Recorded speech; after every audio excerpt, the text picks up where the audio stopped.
friend. I've known him for a couple decades. I know him when he was in Grand Island, part of the Libertarian Party movement. He was a famous activist. He was a kind soul. I remember campaigning with him in Keene this past cycle. We spent the whole day in Keene. We spent a day making a zombie commercial with Jerry Johnson. It was most memorable. But to me, the most important thing is Hardy always had a positive outlook. I've never seen Hardy mad in all the years I've known him. And let's face it, sometimes in the libertarian movement, things can get disappointing. But Hardy was always cheerful, always optimistic, always going forward.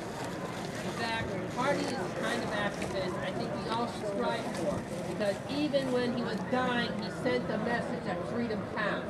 That's the legacy of Hardy, is that freedom counts, and we live for that. And with Hardy, I'm going to carry that memory with me to my end. Thank you. Thank you,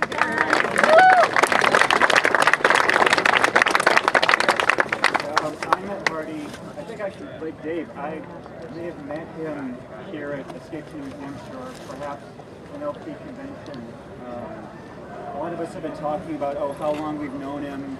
You know, some of us it's been 10 or 12 years, a few of us were lucky enough to know him longer. I know not everyone here does political activism, but folks like me and Hardy did choose to take that path, and it is so easy to get burned out and worn out, but I have to admire Hardy, especially this last campaign, both for the help he gave Governor Johnson. He ran for office, which is not easy, but he was constantly out there. He recruited people, he was making commercials, he was inspiring people. I mean, I was long past burnout. And I know Hardy put in even more work than I did, and he kept a positive attitude, and he participated in everything. Several people said it was inspiring. He's also a good friend, a fellow techie. You could talk about a whole bunch of things. I remember he had already been diagnosed and had just come back very recently from a chemo treatment, and we were out doing a Jerry Johnson counter-protest at the GOP, whatever they were doing at the Horizon Center, and we had the laser show going. It was awesome. And he got a bunch of college students there, and you know, it was such a sudden, I can't even watch that video today. I haven't seen it either. I can't even watch it at this point, and I'm really sorry I missed the memorial in Vermont. It's okay. You know what? I'm glad you're here instead of there, because it's better here. So Hardy he would definitely be missed. He was really an example. I mean, he did everything, you know, as a man and as a political activist in the community, and he will be missed. And if we could all do half of what he did, maybe our lifetime is going to be no problem at all.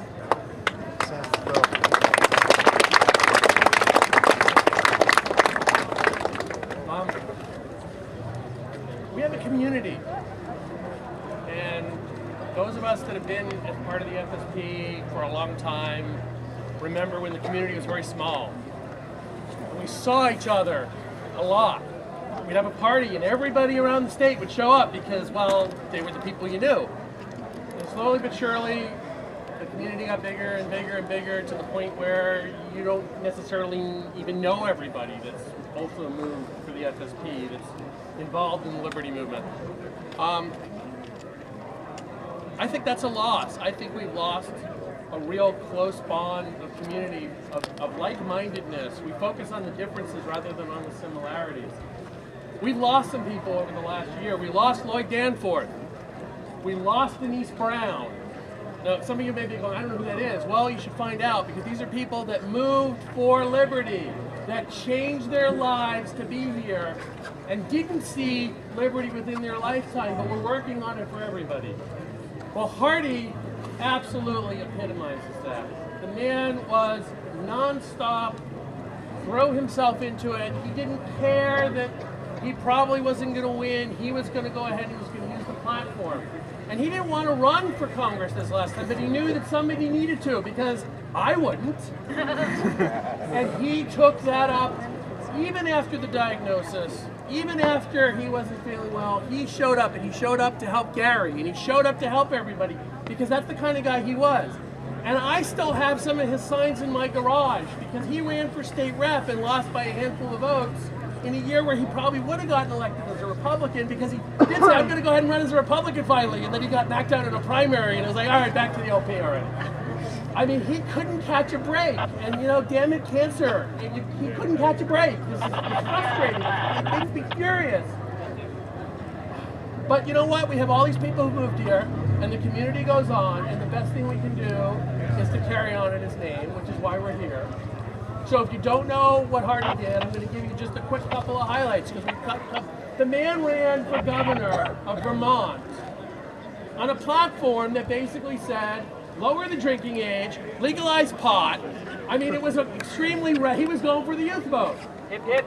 And Freedom. awesome, Hooray. awesome. And eventually he said, yeah, I'm going to move to New Hampshire because this is the place to be. And he did. And he moved his business here, and he moved his life here, and he moved it to Canterbury, where I live. And he was my neighbor, and he was my friend. And I represented him. And you know what? When I was there, I was representing him. Well, it's time for everybody else to represent him. So go do something in Hardy's name. Go do something for pro-liberty. Do it in Hardy's name, and that will be his legacy. Thank you.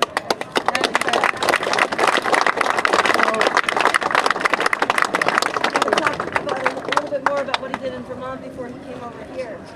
Not only did he run for governor, before that he had run for state house, and he actually served as chair of the select board of Grand Isle, which is essentially the mayor of a little town of 5,000 people up there, the Champlain Islands. So I probably met Hardy at the 98 convention, and then we were all at the Zero Pork Fest and some crazy road trips. And what I mainly wanted to get up here to say is for everybody who knew him, who knew how dedicated and loyal he was, and we just always expected to be seeing him in event after event, year after year, for decades to come. And that's what I wanted to share with everybody who knows what I mean.